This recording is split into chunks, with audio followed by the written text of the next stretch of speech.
Good evening, everyone. Bonjour. It is wonderful to see you here. My name is Shauna Sylvester, and I am the Executive Director of the SFU Morris J. Wosk Centre for Dialogue.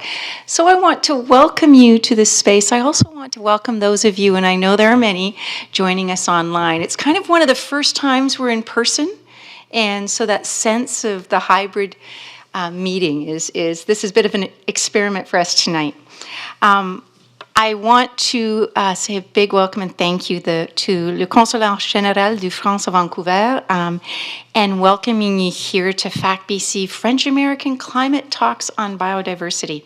Now I want to begin by really recognizing the land that we're on.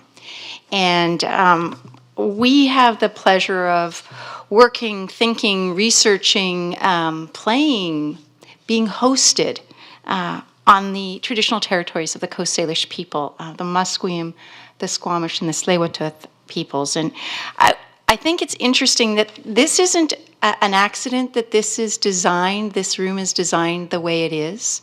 I think that in the development and design, there was a lot of conversation and philosophies, Indigenous philosophies of dialogue, really permeate this space.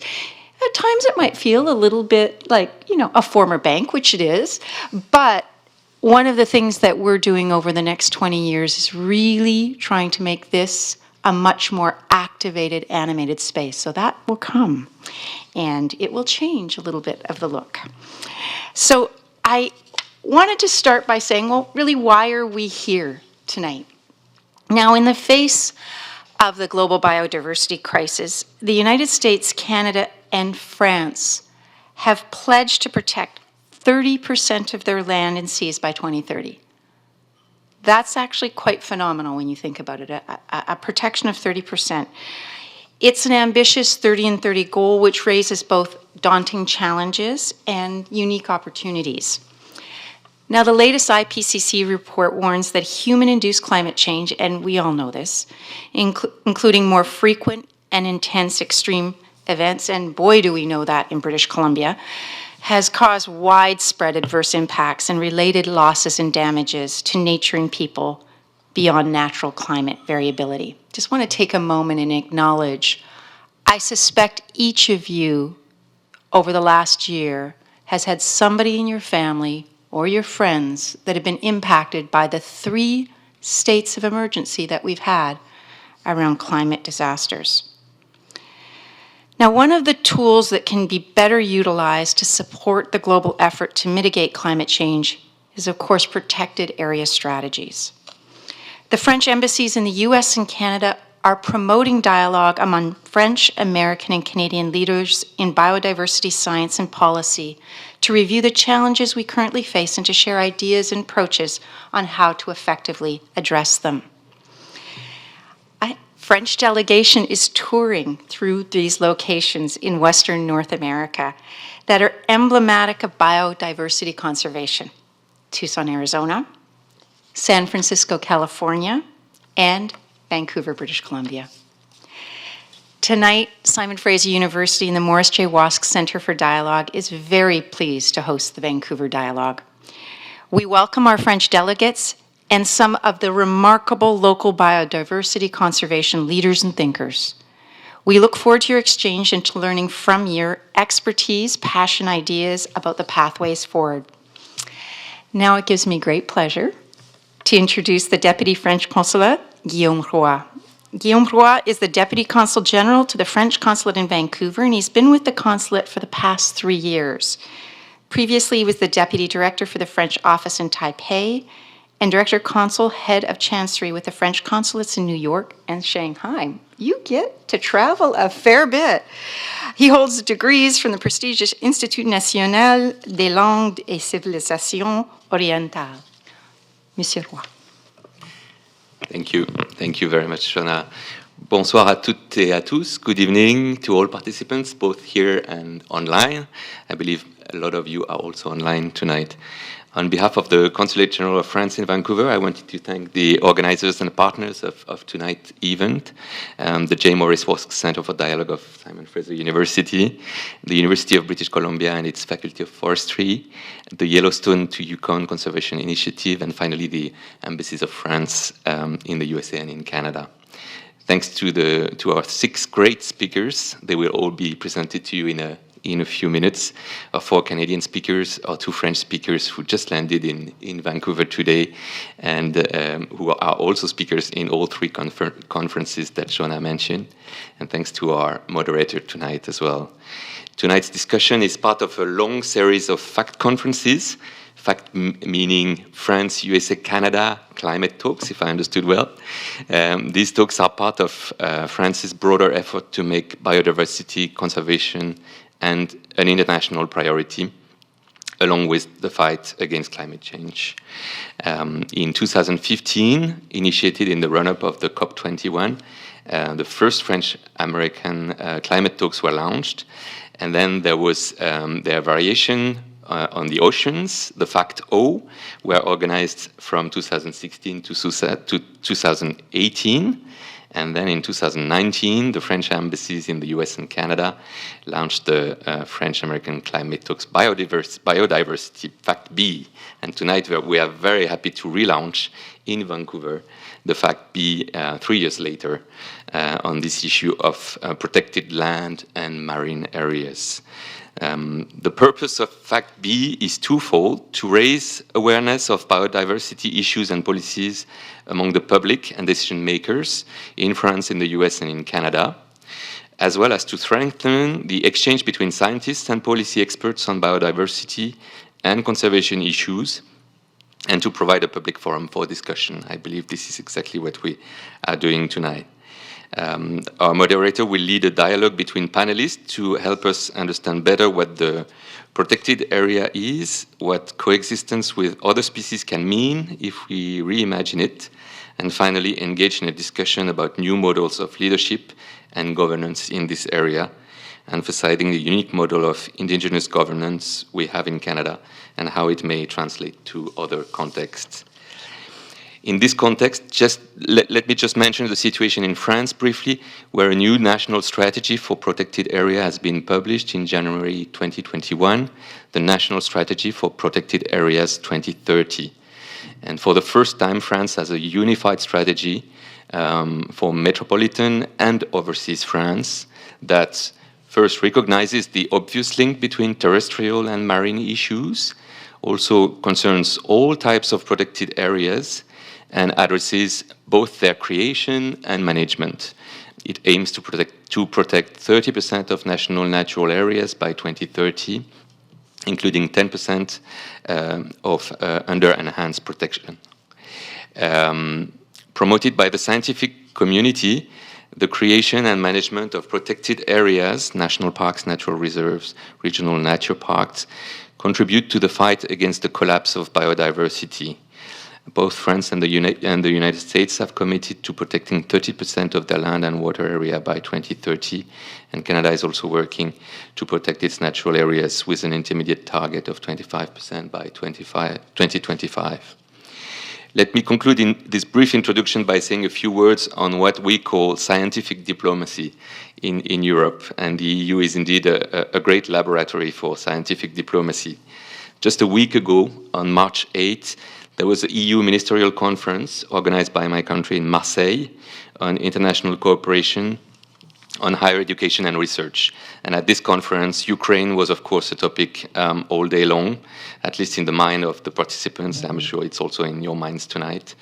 And one of the conclusions of the participants that the participants agreed on was that scientific diplomacy was at a turning point. With the ongoing pandemic challenges and now the war in Ukraine, scientific diplomacy was no longer a matter of soft power anymore, but a matter of hard power. Some global issues can no longer be addressed without some countries that don't necessarily share our values It is true for nuclear safety and space, but also for climate change, in particular in polar areas, or for global health with the new pandemics. So scientific diplomacy can address urgent issues like crises, and it can also address emerging risks, in particular in ungoverned spaces like the poles, the oceans, and space, for example. It also allows coordination between diplomats and researchers. This is what we are doing in Europe, but also in North America. And tonight's Fact B discussion also contributes to scientific diplomacy somehow among like-minded countries. And I thank you very much for your attention, and I wish you all a very fruitful discussion tonight. Thank you. Thank you, Monsieur Roy. Welcome, everybody. Welcome to those joining us online tonight. For our participants in the room tonight, we are recording this session. You will be filmed, so I hope you're all comfortable with that. If you are not, you may sit on this side of the room and you won't be in the angle of the camera. My name is Elodie Jacquet. I work at the Morris J. Wosk Centre for Dialogue, and it's my great pleasure to be your moderator tonight. So very quickly, what are we doing tonight? We're going to hear a lightning round of presentations from our speakers, and then we'll engage in a bit of a discussion and dialogue with them. You will have an opportunity to ask questions through an app called Slido, and we'll explain how that works shortly.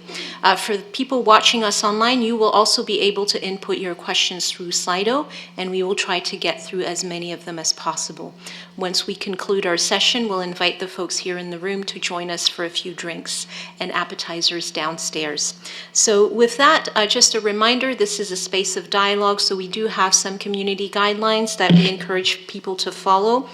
One is to be open to perspectives and curious, and also to be disciplined in your participation. There are many of us here tonight with lots of questions, so I will encourage you to be brief and focused on your questions and your points so we can get to as many people as possible. I will also ask that you respect everybody here and center their dignity. We do want to really understand that we don't all agree on everything, but we can have a productive discussion, and this is what exactly Monsieur Roy was describing, scientific diplomacy. So listen to understand and speak to be understood if you can.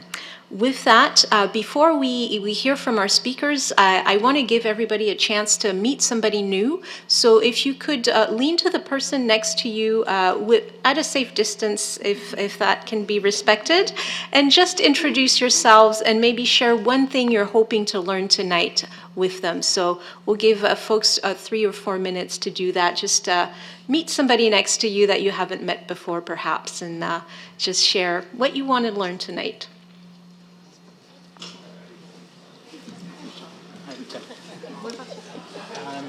I'm from Vancouver, but I've lived in Shetland in Northwest BC, and then just recently moved to Victoria. Oh, fantastic. Are you from BC or New York, or No, I'm working with the Yellowstone Tucson Oh, Conservation you're, Commission. why? Are you leading why now, or who's leading why? No, Jody Hilty is our president and chief scientist. I am.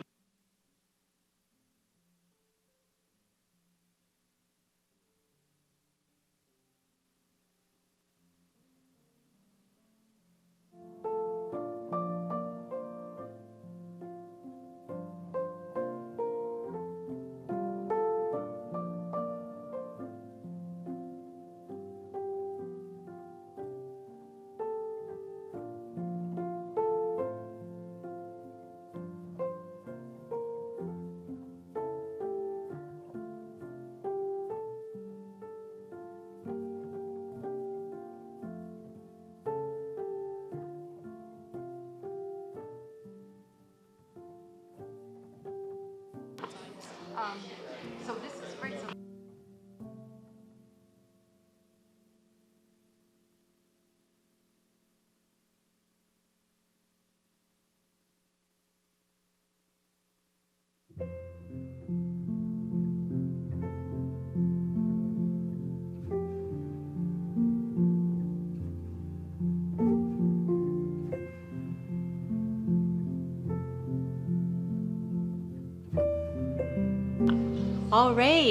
All right. I hope everybody got to meet somebody new and hopefully make some new friends.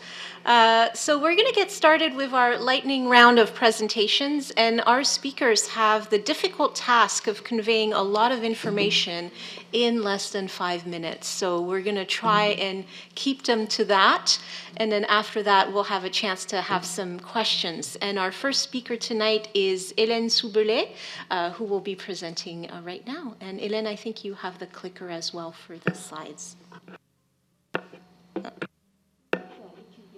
Yeah, I don't know. Yeah, it is. It is working.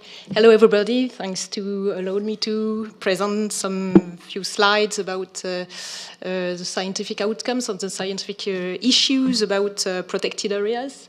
So, yeah, perhaps I'll present myself before. So I am Hélène Soubelet. I am working in the French Foundation for Biodiversity Research, which is a sort of think tank about biodiversity, and we try to speak with scientists and with stakeholders in order to communicate about scientific results. So the first point I would like to raise tonight is the question of the level of protection based on allowed activities. So this is a publication, a scientific publication, which propose 4 levels of protection. And the first one would be fully protected area with no impact from extractive or destructive activities. The second would be highly protected area with a few impacts from human activities. So here you can see how the human activity are described. So here you have mining. Almost in all protected areas, mining should be avoided. And then you have some other activity, including fisheries, which is here. And you see that in fully protected area, fisheries should be avoided, but it is allowed in the 3 other cases. And the third one is lightly protected, so you have moderate human impact and minimally protected, where there is high total impact, although there still be protected area by UICN criteria. So the second question that we could raise is where could we put some protected areas? So this is a publication that we finance in FRB, and this publication try to see what does it mean to be of some ecological importance, and the researcher have been tracking 17 species of birds and mammals, and here you can see the results of the tracks, the black dots, and this is the area where the mammals and the birds are most of the time, because here there is a lot of biodiversity and a lot of prey. So the researcher proposed to design this zone as of some ecological importance, and you can see in orange, this is the actual, the current protected area. So you see we can design some more efficient protected area there with those scientific results.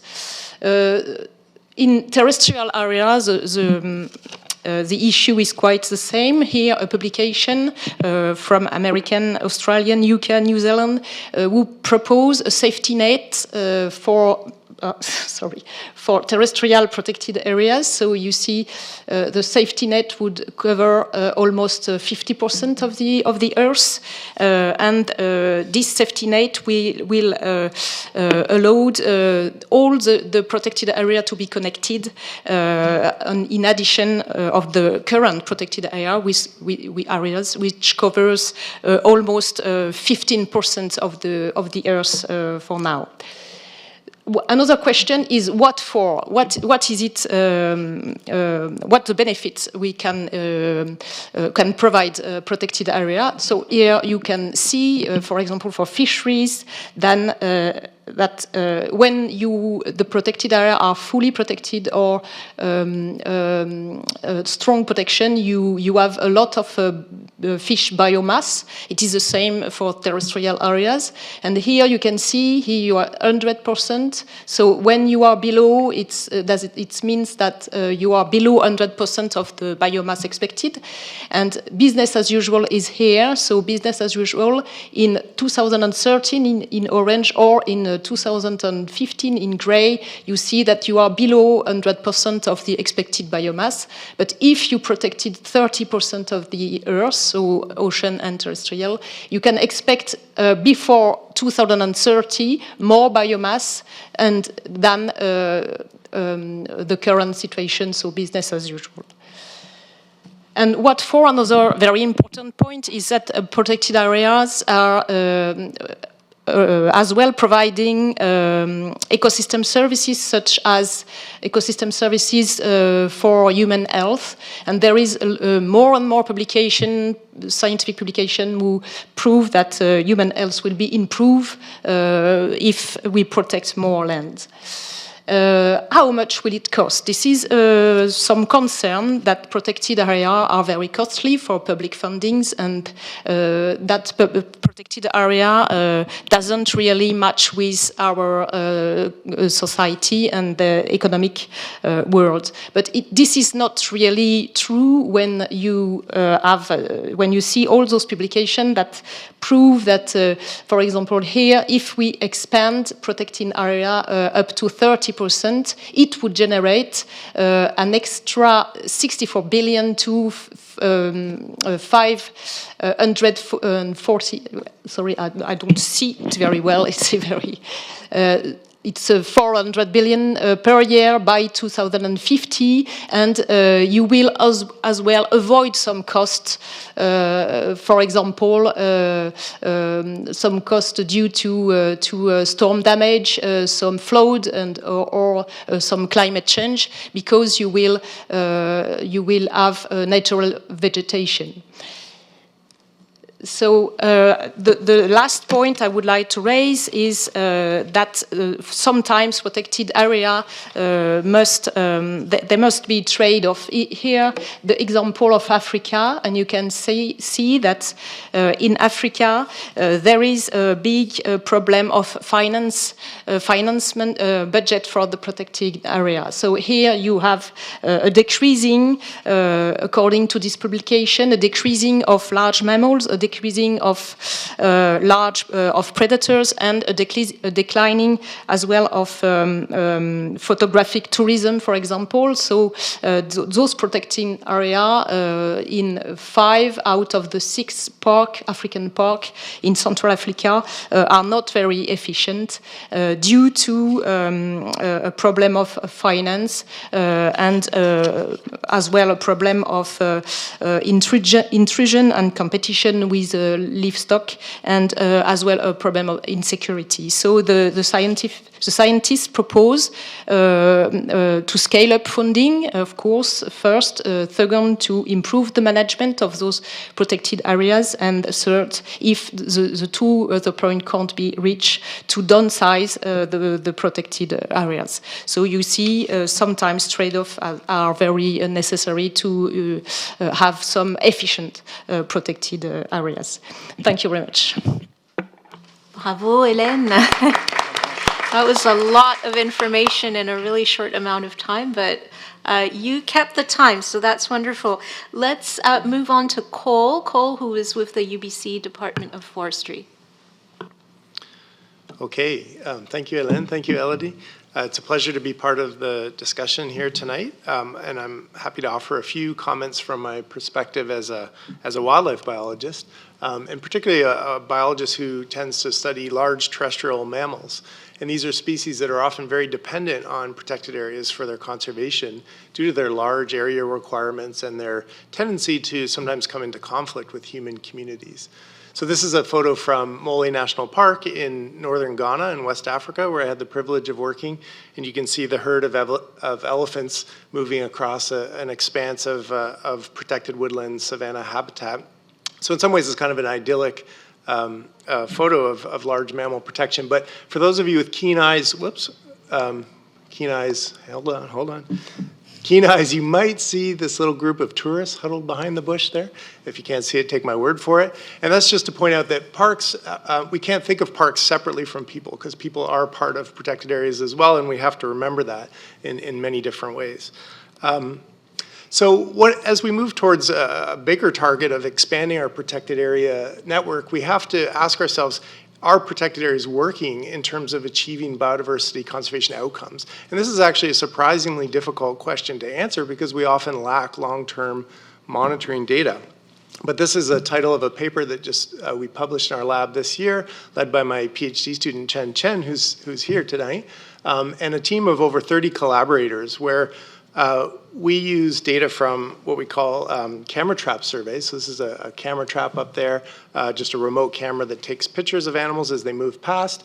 And we pulled together data from on over 300 different species from about 100 different surveys in 23 countries around the world, over 8,000 different camera traps.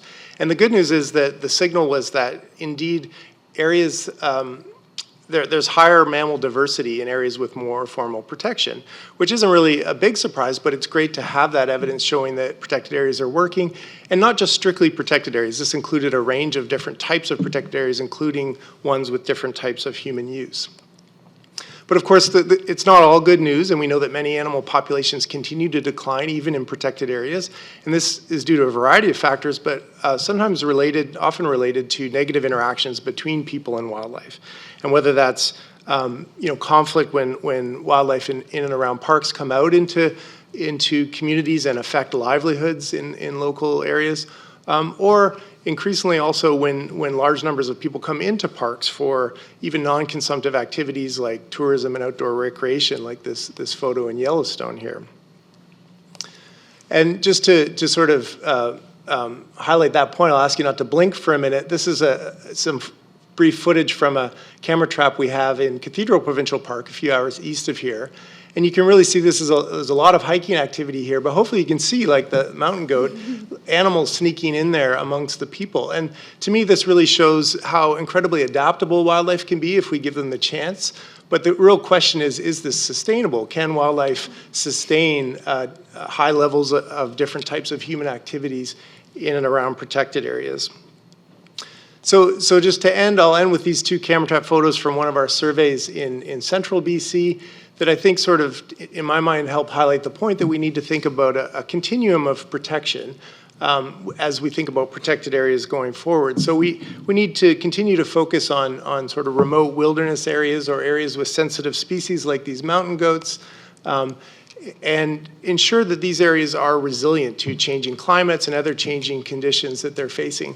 But we also need to do a better job of thinking about protection strategies that better integrate human livelihoods with wildlife protection. And this is perhaps represented by this elk walking through an area that was recently harvested for timber production.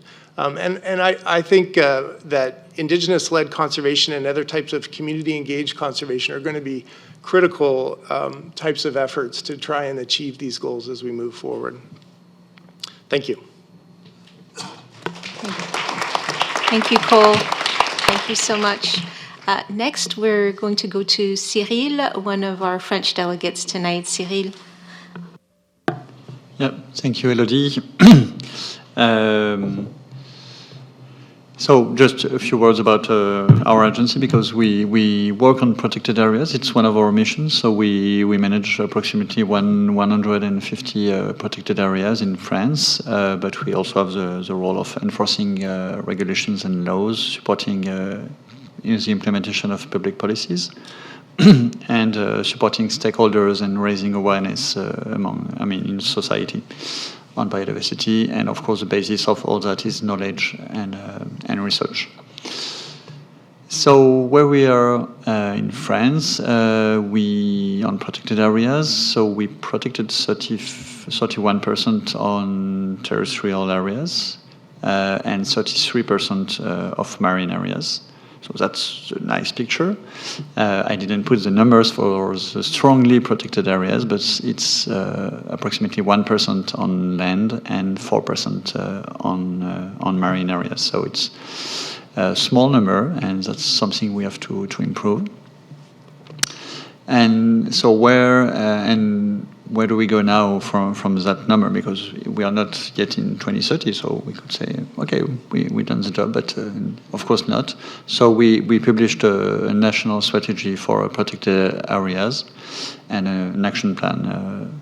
So the strategy is aiming for 2030, and it will be divided into action plans to reach those targets. So the strategy has those goals that you see on the screen, develop the network of protected areas. We hope that we will go further than the numbers you have seen here. With efficient management, that's something, of course, very, very important.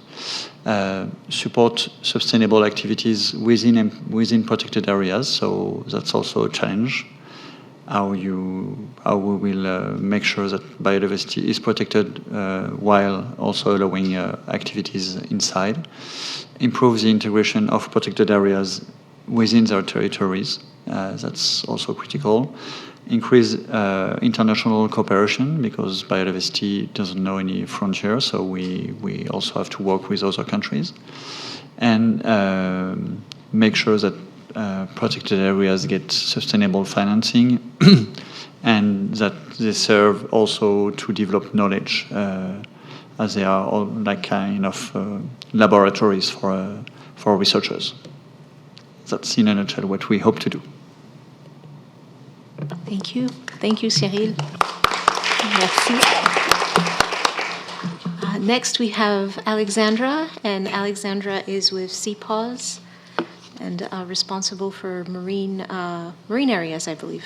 I am. Well, I'm not responsible for them, but that would be quite the responsibility. Thank you, everyone. My name is Alexandra Barron. I'm the National Director of the Ocean Programme for the Canadian Parks and Wilderness Society.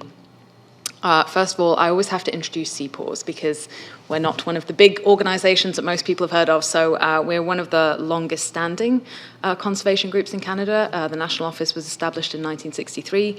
We're a national organisation, so we have 13 chapters across the country, and our vision is to protect half of Canada's public, and I put public in quotes because I'm sure we'll get to the point that that's a complicated concept in Canada, public land and ocean through a framework of reconciliation with Indigenous peoples. We do this by providing evidence-based solutions, providing sensible policy recommendations. We track progress against protected area targets, and build awareness and understanding in the general public, and facilitate engagement in decision-making processes. Of particular importance to us as we move forward is working with rights holders, particularly to support Indigenous-led conservation in Canada. I work specifically on the marine files. CPAWS has about 20 years' experience working on marine protected areas.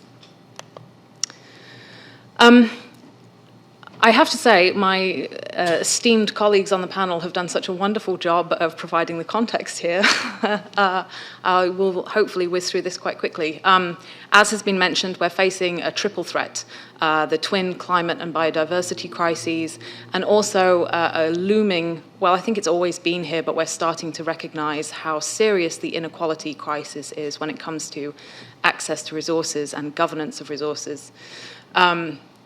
Because of these acting together, we're seeing depleted resources, loss of species, we're seeing increasing conflicts. Here in BC and in the marine environment, we have conflicts over salmon farms, access to fisheries. On the East Coast, we have conflicts around oil and gas in the offshore area. And protected areas really are a critical tool to help increase the resilience of our marine ecosystems in the face of climate change, to ensure that we're using our oceans sustainably, and of course to support reconciliation with Indigenous peoples through the establishment of Indigenous protected and conserved areas. As has been described very clearly by my colleagues, the science is very clear that we need to protect at least 30% of our ocean ecosystems and our terrestrial ecosystems, and as much as some reports suggest, as much as 70% if we are to restore healthy ocean ecosystems and ensure sustainable use. But, as was wonderfully described by Hélène earlier, the science is very clear that marine protected areas in particular need to be strongly protected and effectively managed in order to produce benefits. So Hélène introduced you to the MPA guide, which I was wondering how I was going to do that in the space of 5 minutes. At CPAWS, we actually ran most of Canada's sites, MPAs, through the MPA guide last year. We were one of the first groups, I think, to sort of test it and put out a national report. It was a lot of work, but it's a fantastic tool. We looked at the federal MPA, so there are a whole bunch of different designations that are counted as marine protected areas and towards those targets in Canada. And we just looked at sites established under federal legislation. And here in Canada, I'm sorry to say, we're not doing as well as France. Only 0.4% of ours were considered strongly protected. The vast majority of Canada's ocean that's in federal MPAs is weakly protected. And unfortunately, we had a couple of sites that were incompatible with conservation when we ran them through the guide. So as we look forward to Canada's commitments to protect 25% of land and ocean and 30% by 2030, and Canada has also made additional commitments to halt and reverse nature loss by 2030 with a full recovery by 2050, which is yet to be defined. We have a lot of work to do. And in order to achieve that, in addition to identifying and protecting the right sites, we need to ensure that our MPAs and all sites counted towards those targets have stronger protection standards. We need to ensure that governments are working together and are working in partnership with Indigenous governments to support effective management and protection. We need to ensure that we are investing enough money and enough resources into protected areas. And my little bugbear is that we also need to ensure that we can support a just transition towards 30% by 2030 and a conservation economy that is truly sustainable and truly equitable. And in order to achieve that, we're going to need a lot of political leadership and vision. Thank you.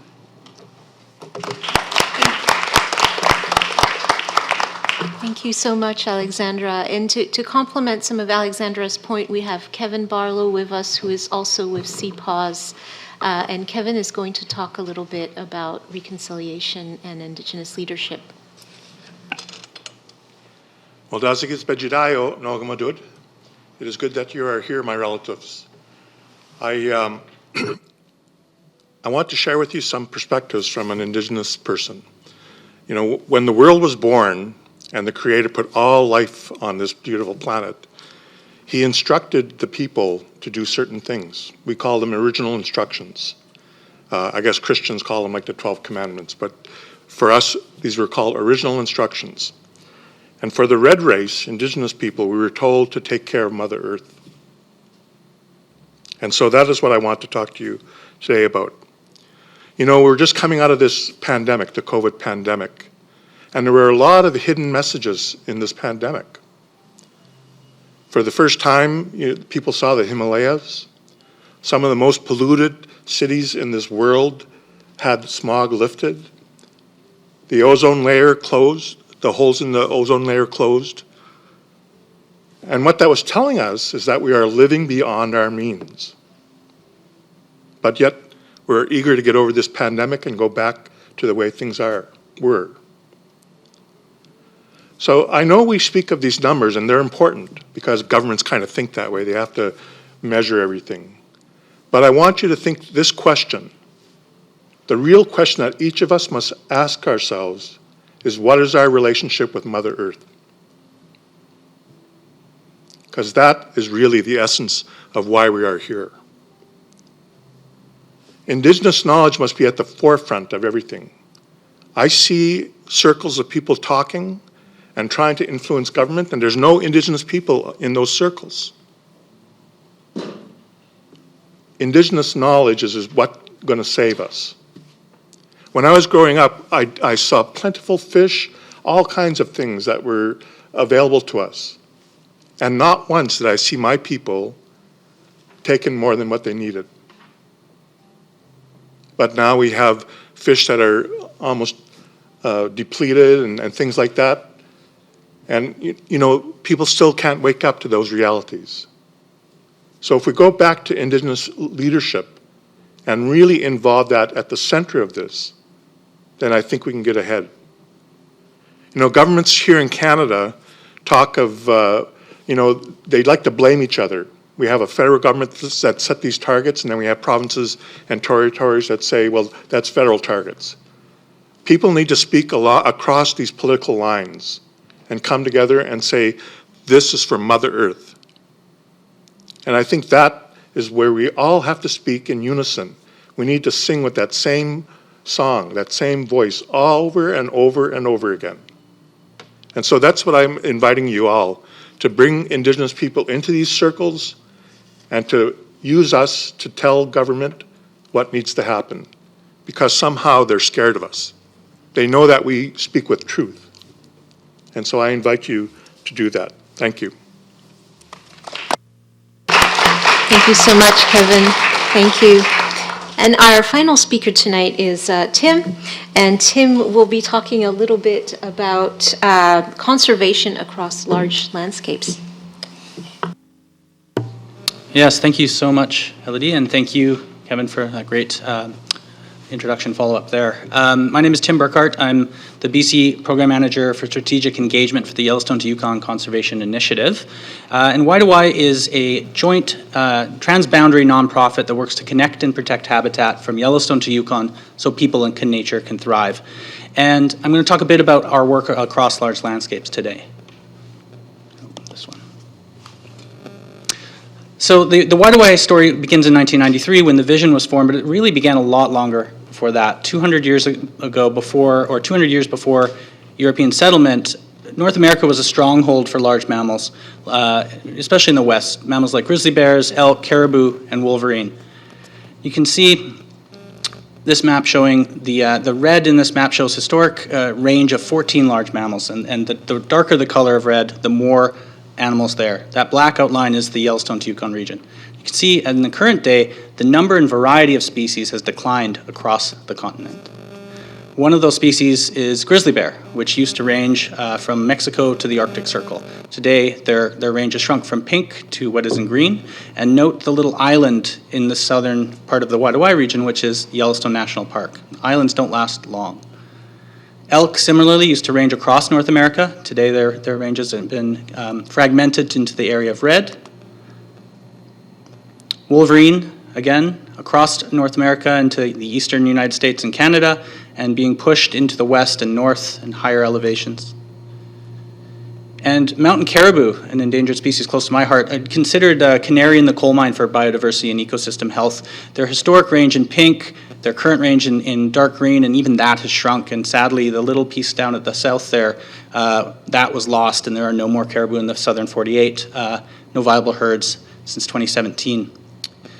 So what we need to do to ensure that these animals continue to be here is that their habitat needs to be connected, and we need to start thinking big. And the animals have been telling us to do this. So Pluie the wolf is a great example that we love to talk about. Pluie was a wolf collared in southern Alberta with a radio collar in 1991, and for 2 years went on a walk about 15 times the size of Banff National Park, moving between 2 countries, three states, 2 provinces.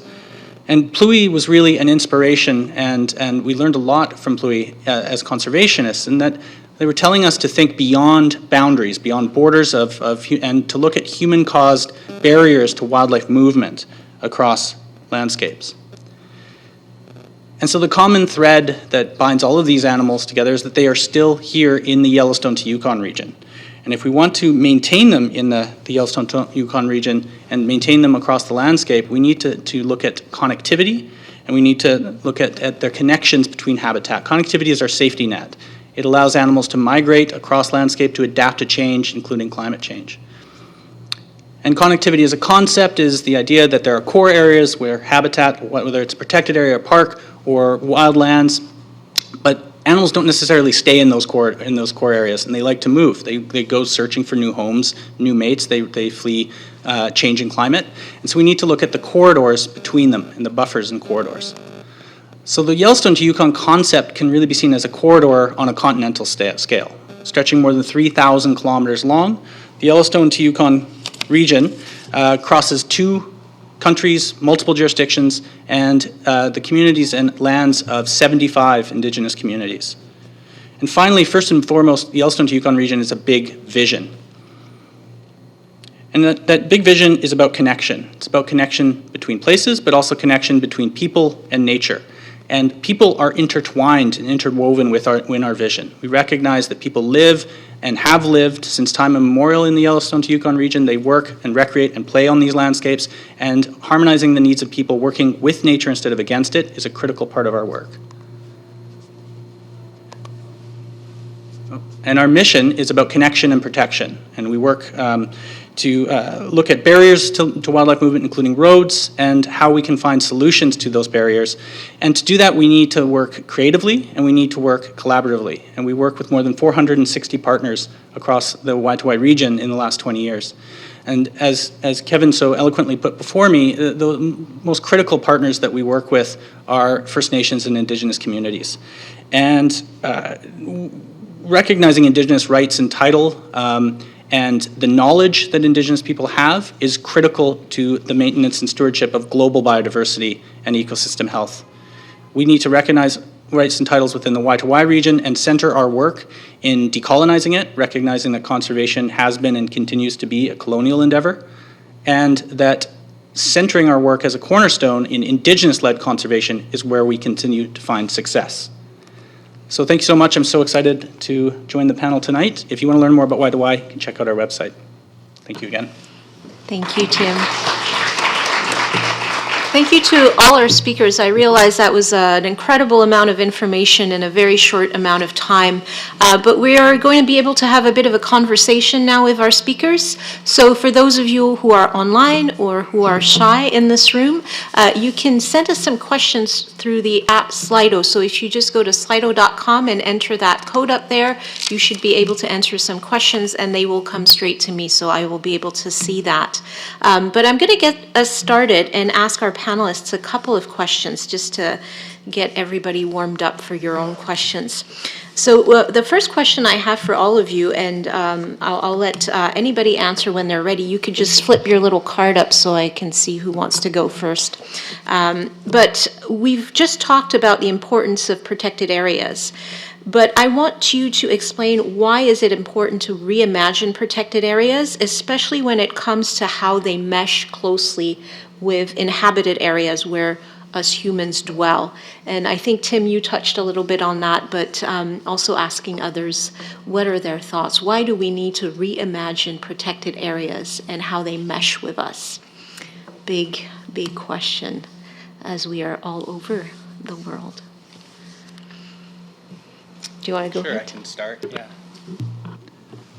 Thank you. Oh, it's a really important question. I guess there's 2 ways of thinking about that. And the first is what I was just speaking to in terms of connectivity. So looking at beyond what a core protected area is and thinking about how are animals moving across that landscape? How are the ecological systems working across that landscape? And I think that's really critical.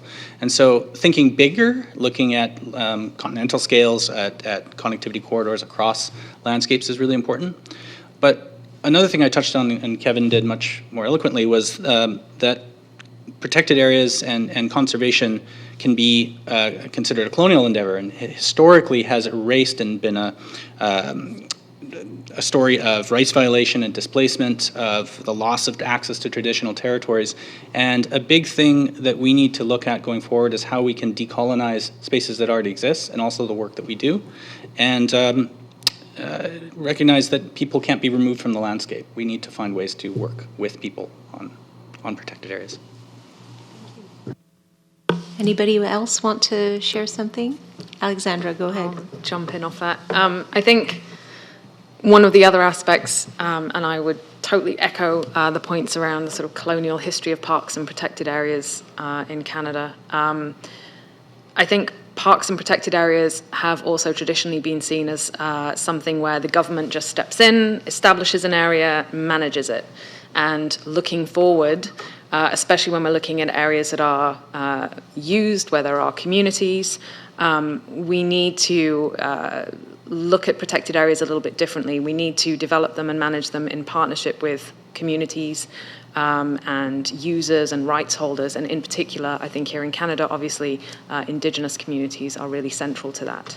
I also think that parks traditionally are sort of they've been seen as a nice to have and a place where you go skiing or you go to recreate. And I think we need to, as we look at the biodiversity crisis and the climate crisis, we really need to start looking at protected areas as a necessity. If we are going to survive, we need to protect these ecosystems that provide food, that provide clean air, that provide clean water. And parks and protected areas have also traditionally been seen as a bubble.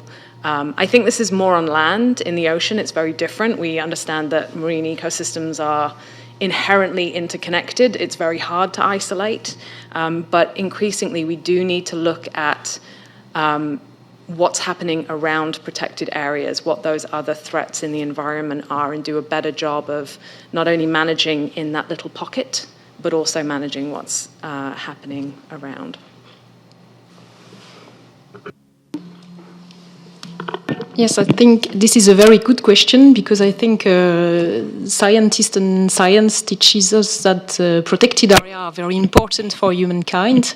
So we must acknowledge that. And there are many ecosystem services that ecosystem area provides. So it's very important to have this goal of 30% protection. But I think this is a first step, and we will probably have to go beyond that goal.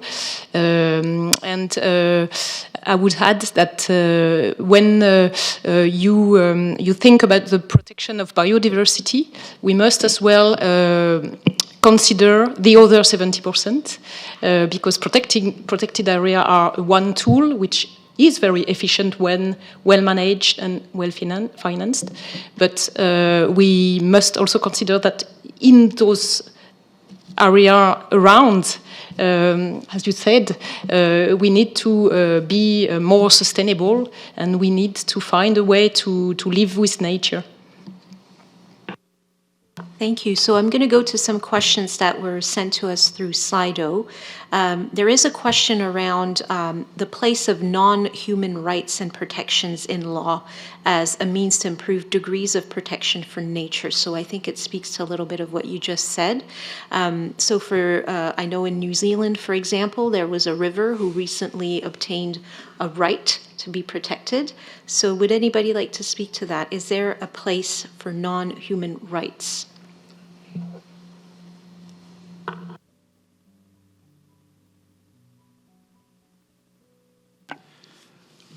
I think most definitely, from an Indigenous perspective, we are all related. So we just don't talk about two-legged people. We talk about the four-leggeds, the birds, the insects. Everything is related to us. So I think it's important. If I have a wound on my right hand, it may have nothing to do with my left hand, but if I don't treat this wound, it's going to affect the whole. And that's what we're talking about here. We have to keep going back to that very holistic, basic way of looking at Mother Earth and everything that is on it. Here in Vancouver, the Parks Board recently gave up control of the parks and entered into a co-management agreement with the 3 local host First Nations. That's a very major step forward. So I think the more we think bold and move beyond these constructs that we put in place, the better.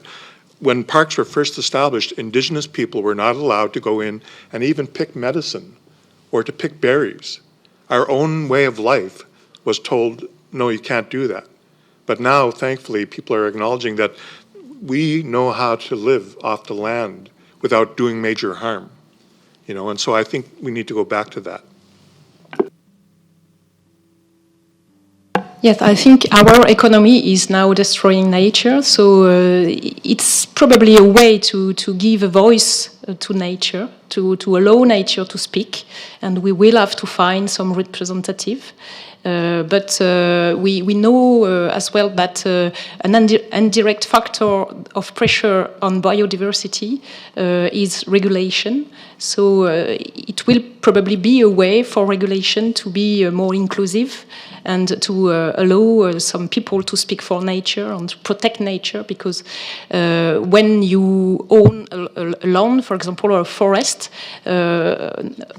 Today, the only mean to do money is to cut the trees, for example, or I think we will have to change that as well. Thank you. And maybe a question for Canadians in the room now.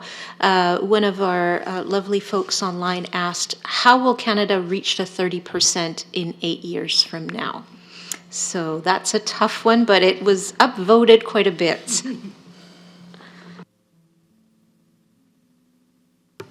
Okay, I'll have a go. With great difficulty? No, I think it is definitely an achievable goal. We have seen on oceans, we've seen it done in the past, and I think there are lessons from how we might do it better moving forward. So in 2014, CPAWS put out one of our annual oceans reports where we had assessed how much of Canada's ocean is protected, and it was less than 1%, and less than 0.01%, I think, was fully protected. And in 2015, we had a new government that made a very strong commitment to the 10% target that Canada had committed to. So Canada had previously committed to protect 10% by 2020. So we had 5 years, and they said we were going to hit that 10% target. And the conservation community went, okay, this is going to be interesting. So we saw some new designations established. We saw the government come up with plans and approaches to guide that, which included considering much larger areas than we'd previously protected, actually just finishing sites that had been in the pipeline for a really long time. So protected area establishment, for some reason, takes decades, and I don't think there is a real reason that it should take that long. I think it can happen much quicker. I think the other really important way that Canada is going to meet the 30% target, and I should say that the onus should not be on Indigenous peoples and Indigenous governments to meet this target. It is not their target, but Indigenous protected and conserved areas are going to be essential to meeting that goal. I don't think we are going to see any new protected areas established that don't, at the very minimum, have Indigenous co-governance, and many will be entirely Indigenous governed. And we have seen here in BC that happen very, very quickly. So we saw the recent designation of an IPCA up in the BC coast, a place called Hoyasil, and that happened incredibly quickly indeed. So I think we'll start seeing Indigenous nations showing the Government of Canada how to do it, and how to do it far more efficiently and effectively than it has been done so far. Thank you. So one more question from the audience online. Somebody heard about Overshoot Day. We have already used up natural resources for the year. How does this relate to protected area conservation objectives?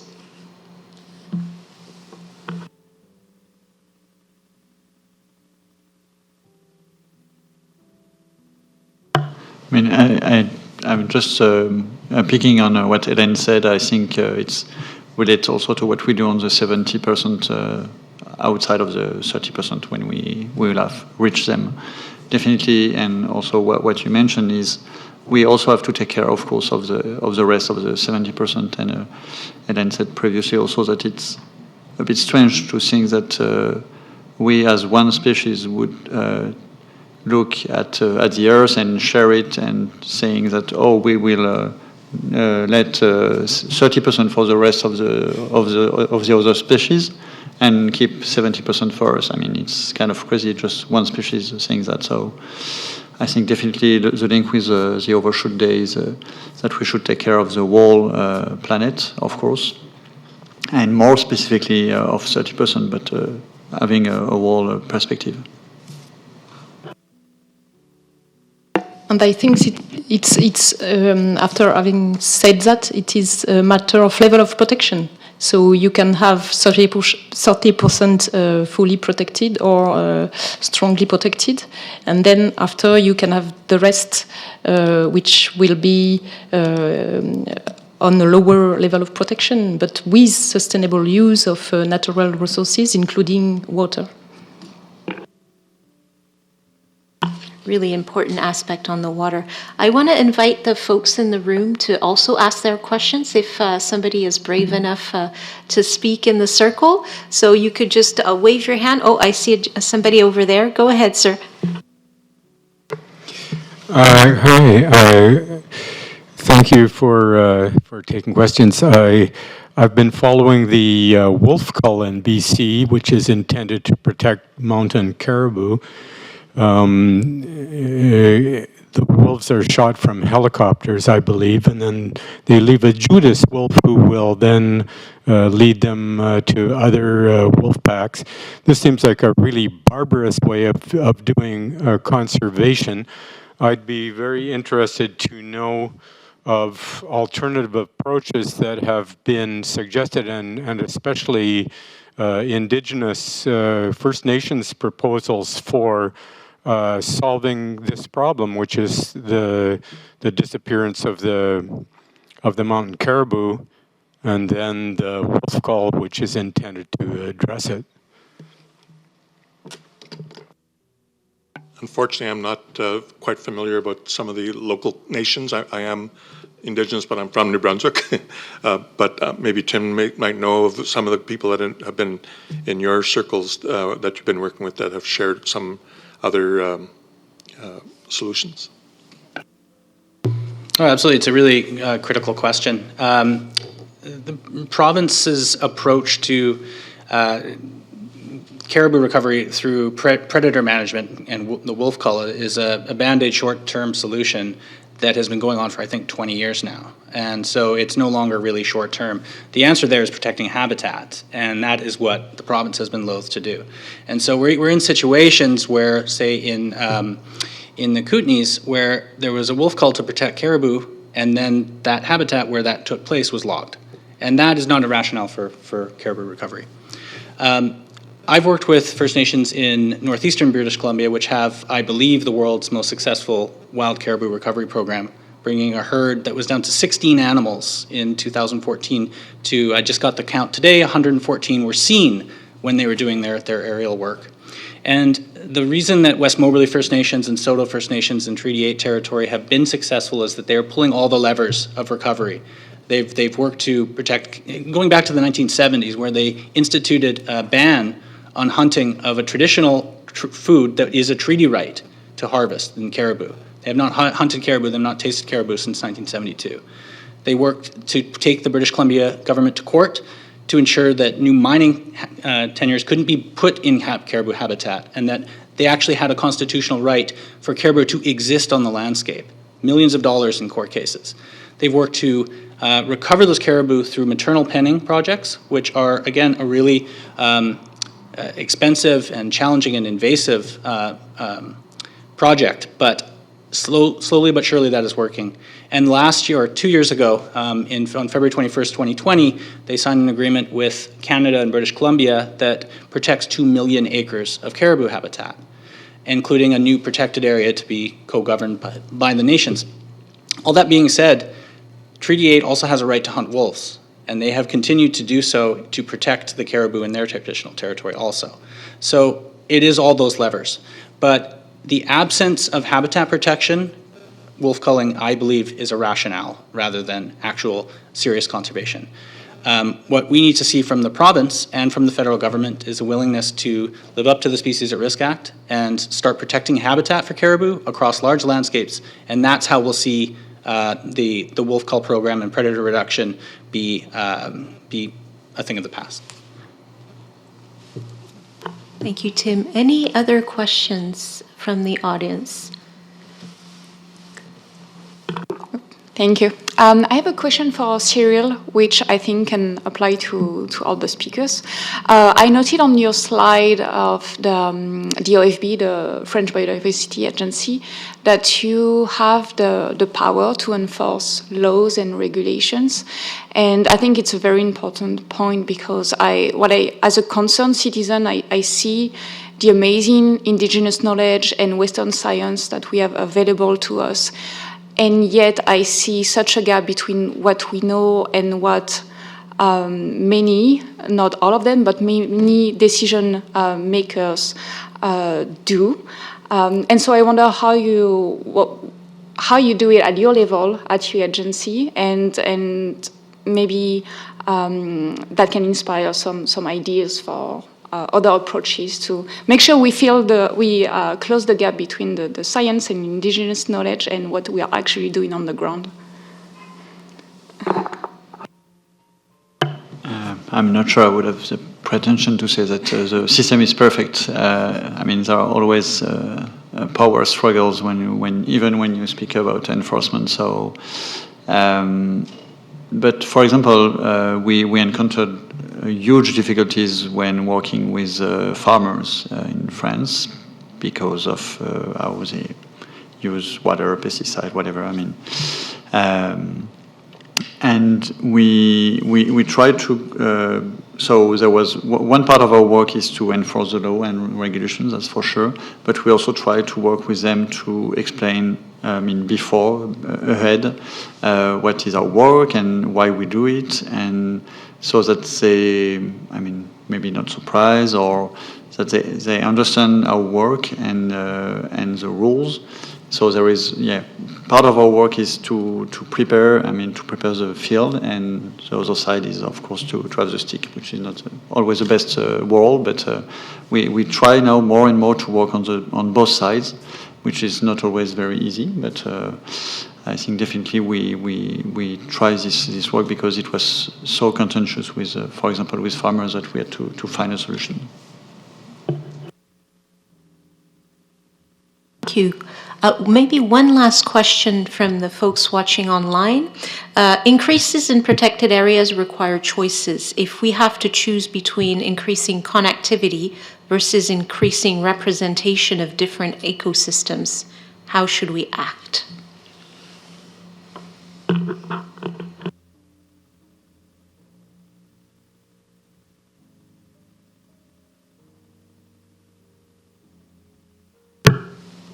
That's a great question and a difficult one to answer because I think it would be context dependent, but perhaps there are ways to try and avoid making that choice by prioritizing areas that provide benefit for both. That's not always going to be possible, but I think there's a lot of science that does focus on these prioritization techniques where you put multiple goals into a decision framework and try and come up with the best solutions across multiple goals. So, I'd hate to say we have to sacrifice one of those. In a certain context, maybe we do, but overall, I think we need to achieve both of those goals, and we need to think about how to do that the most efficiently with our choices. Thank you. Hélène? Yeah, I think we can do both. For example, the example of the global safety net, they try to identify some areas with ecological significance, ecological importance, areas where there are lots of biodiversity, and they propose to enhance the global conservation by almost 30% due to this particular rarity or ecological importance, and then 4% for the connectivity and to put some corridors between protected areas. So I think both are very important because the matter of size is a very huge matter, as Tim already mentioned about the caribou on the wolves. Thank you. So I think we have time for maybe one more question from the audience here, if anybody would like to ask a question. Thank you. So how do we get politicians, decision makers, all the corporations, things like that on board, since money drives everything, I think? And then for the French delegation, what's the pulse in France? Like, are the citizens on board? Are they excited about? Is this a topic that's important for people there?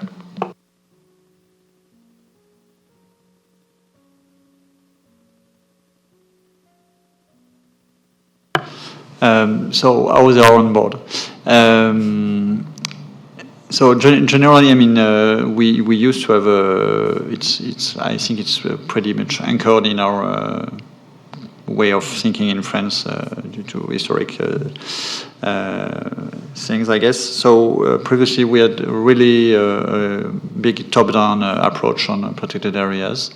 In 2006 we tried to change with a law that said, for example, that national parks should have a governance pretty much more inclusive, having local communities to have a seat on the board, which was not the case before.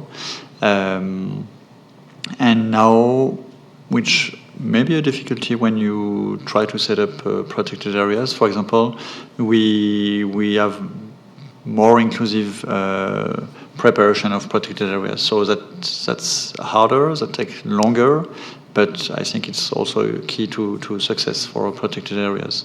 So we try to be more inclusive, but I'm not sure we find the silver bullet, because that's something that you can do less protected areas doing so, but when you want to have strongly protected areas, it's even more difficult, and we haven't yet reached this step, I guess.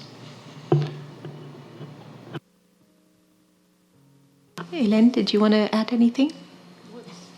I think I could speak. Tim?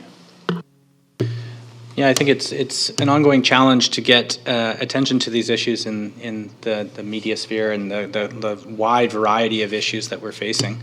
It's another challenge, having worked in northern British Columbia, to get the attention of communities in Vancouver and Victoria, where the majority of seats are and the majority of decisions are made, both economic and industrial companies headquartered here, and political decisions in Victoria.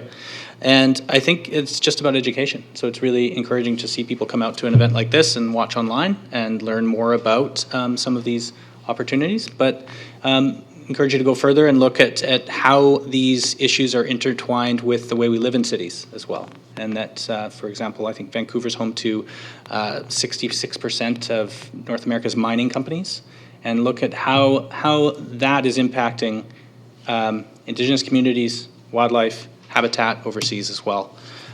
Look at how these issues are intertwined, and consider how you can help change that in your own community.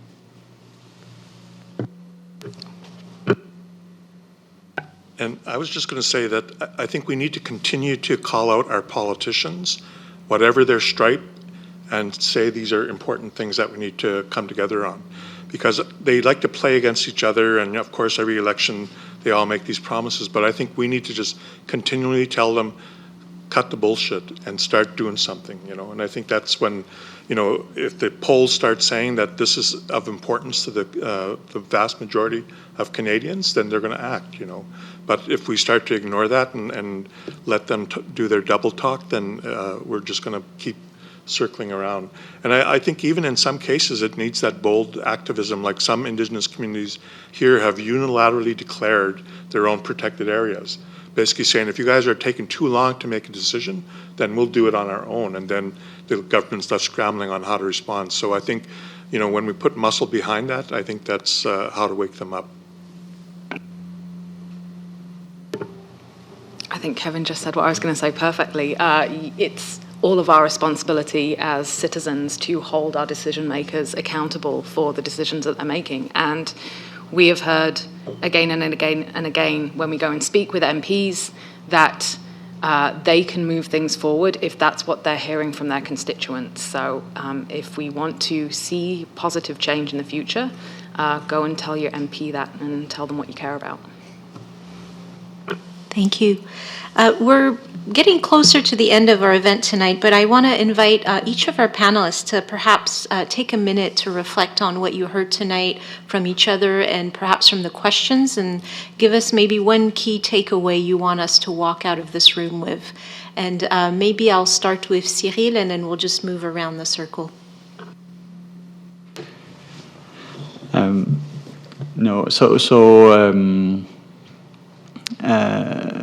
I was very impressed by, of course, what Kevin said about what we can learn from Indigenous people, and I think we have still lessons to learn from that in France, definitely, even though we don't have as many indigenous people as in Canada, of course. And something maybe evident for all of us, but that is still important to remind, is that nature doesn't need us. We need nature. So, biodiversity will do after us, but we really need it, so we have to preserve it also for our way of life. I feel like everyone's going to quote Kevin from his opening comments. The one thing that really stuck with me from that was the desire to get back to the way things were. And I think that's something we all need to sit with about, do we need to go back to the way things were, or do we need to look for a new future? And we have a remarkable opportunity right now. We have seen with the pandemic, governments act more quickly and take huge decisive measures that we've never seen them do before. And we are seeing increasingly dramatic consequences of climate change and biodiversity loss. So I think we need to not be so keen to get back to the way things were, and we need to set ourselves on a course for a better future. Yeah, excuse me, I agree with that. And I think that if we're going to be successful in having a larger number of protected areas and in protecting biodiversity more generally, we need to do a better job of acknowledging and integrating the value of biodiversity into our society, and both cultural value but also economic value. If we think about questions that are as disparate as the overshoot question and the caribou question, they're linked by our troubles transitioning our economy away from unsustainable resource extraction. We need to provide, I think we have the motivation, but we need to provide tools to make that transition for communities so that people who can't afford to bear the brunt of that transition aren't asked to, that others who can are providing the tools for that transition. So.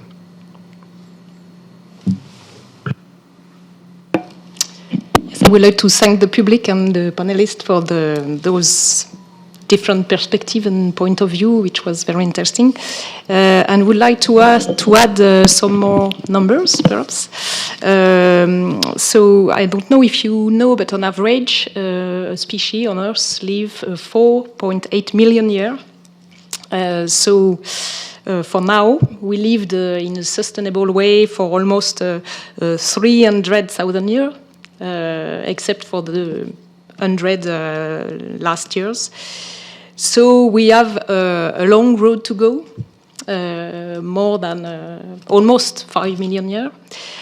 So I think at all levels, politicians, we talked about it, but stakeholders and as well scientists and citizens, we should all do our part to reach the sustainable way of living and to reach transformative change, as stated by IPBES, which is an intergovernmental platform on biodiversity and ecosystem services.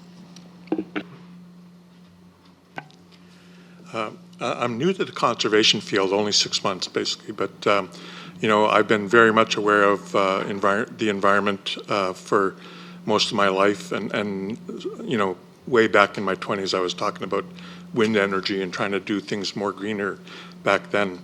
Through the pandemic we've seen so many people die, and unfortunately a lot of them were elderly people, and I feel that every time the Indigenous community loses an elder, it's like a library burning down with very rare books that you'll never be able to see somewhere else. And so I think the time is now for us to continue to speak louder, to sing in unison, and to really push the envelope, because we're losing some of that Indigenous knowledge. But then, as Tim pointed out, there are communities that are knowing what to do, and I think we need to rely on that more and more and bring our voices together. So I think today, that's what I would want us to do, is to remember, what is your relationship to Mother Earth? Yeah, thank you. I think this has been an incredible discussion. I'm really grateful to have been a part of it. I think the term scientific diplomacy really stuck out for me. I think it's a very curious topic, and I think the work that you were all doing to bring your work across borders from France to Canada and the United States is actually really critical, and a critical component of both helping us learn and act with research, as Hélène said, but to help hold our governments to account also. I think if you look at the sort of policy pull that a concept like 30 by 30 has done in Canada, a big part of that is the interest of the federal government in collaborating across boundaries with other nations. And I think that has a resonance to the local level also. So as we sort of look at how we can fit our work into that global picture, focusing on Indigenous-led conservation in British Columbia, I hope that there's going to be opportunities to speak back to other countries, other nations, other communities to do that also. Thank you so much. We have a couple of minutes left, and here at the Center for Dialogue, we do like to end with the words of the participants. So I'd like to invite perhaps one or two people in the audience tonight to share their own takeaways in a few minutes. Would we have a brave volunteer to share a takeaway or learning or something you're leaving the room with today?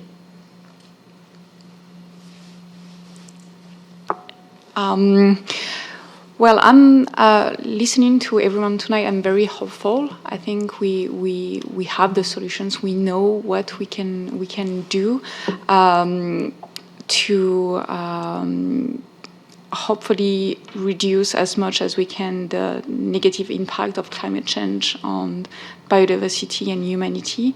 But I think, as so many participants have shared, it's really up to us. And the big question that I have is, are we ready, actually? Are we ready to make those changes? Are we ready to understand and face that growth is not going to be possible anymore, that we'll all have to make some sacrifices in our lifestyle? So yeah, I'm not sure about that. I have hope, but I'm not sure about that. Anybody else? Am I audible? Thank you so much, everyone. I really enjoyed the dialogue, and I come from Bangladesh, and I feel like my community, my country is one of the prime victims of climate change.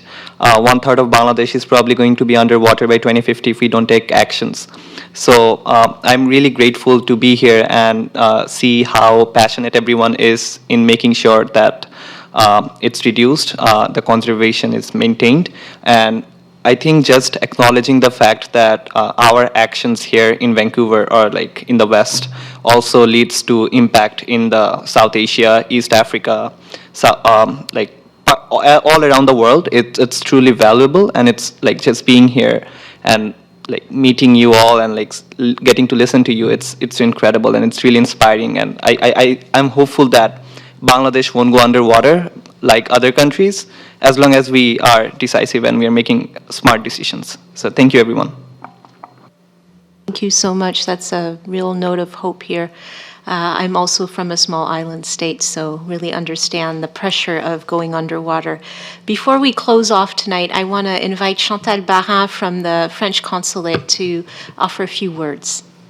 Yes, just a few words, because this discussion has been very, very rich, and I'm not able at all to to compete with these excellent speakers on their specific topic of knowledge. Just to say you that I think that we've heard very important words and key words tonight, and perhaps I just want to stress these words that I have picked up during the conversation. The first one is science and scientific research, which is ongoing, with very important questions about how to measure biodiversity, which level of protection targets, and depending on which area, and how to promote sustainable use of lands and water, and perhaps last question, how to efficiently manage protected areas to get the results that we are targeting.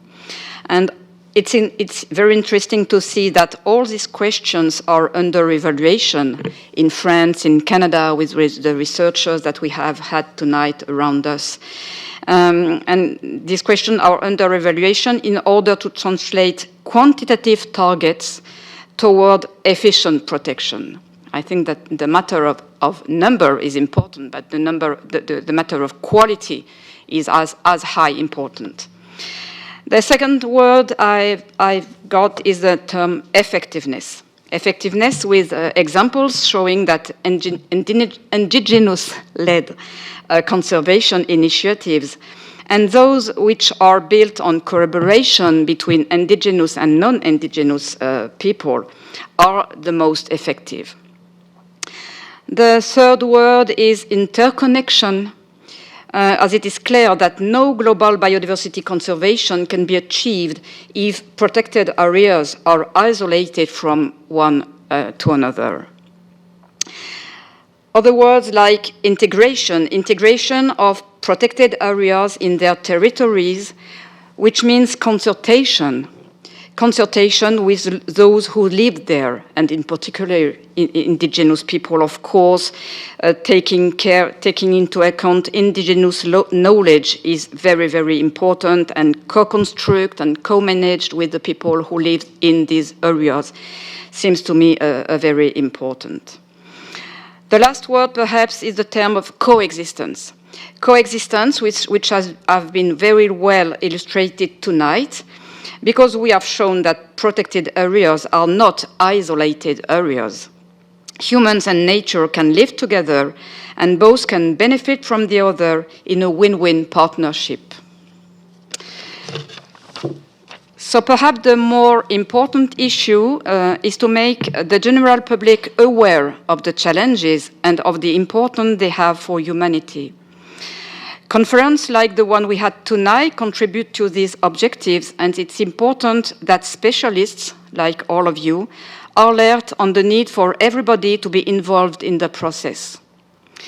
Education and information will be key for the future. Speaking of conference and public awareness, I'd like to remind you that Vancouver will be host of the 5th International Congress on Protected Marine Protected Areas this September, and that I will be happy to welcome you again with Cyril and the OFB on this occasion. I hope we will be able to gather again to have such a great discussion around at the occasion of this Congress. So that's all for me, but I just want again to thank all the panelists from Canada, from France. A particular thanks to Hélène and Cyril, who made a very long trip to come from France and from then Tucson, San Francisco, has it been built, and they must be very tired, and that they have still enough energy to talk with us tonight. Thanks to our sponsors, of course, the Department of Forestry of the University of British Columbia, Yellowstone to Yukon Initiative, and Simon Fraser University, of course, who helped us a lot to set up this conference and to invite people. And I thank you all for being there tonight, and those who are in remote. Thank you very much. It's a great honor to have you around us tonight. Particular thanks to Elodie. I can't forget Elodie, of course, who did an incredible work to set up this evening and to coordinate with the speakers and to help having us tonight. So thank you very much, Elodie. So that's all for me. It's my pleasure to conclude this discussion and to invite you to join downstairs for a cocktail and sharing a glass all together. Thank you very much to all of you. Thank you, Chantal. And again, thank you to those of you who joined us online. I also want to thank the folks who run the tech for us here and make it seamless for who are recording the online session, and Nathan in the background, who has been helping us with the slides and everything. Also, the dialogue doesn't stop here. You are really warmly invited to join us downstairs, as Chantal said, for a drink, and hopefully to continue this conversation. So thank you all very, very much, and have a great evening for those who are still online.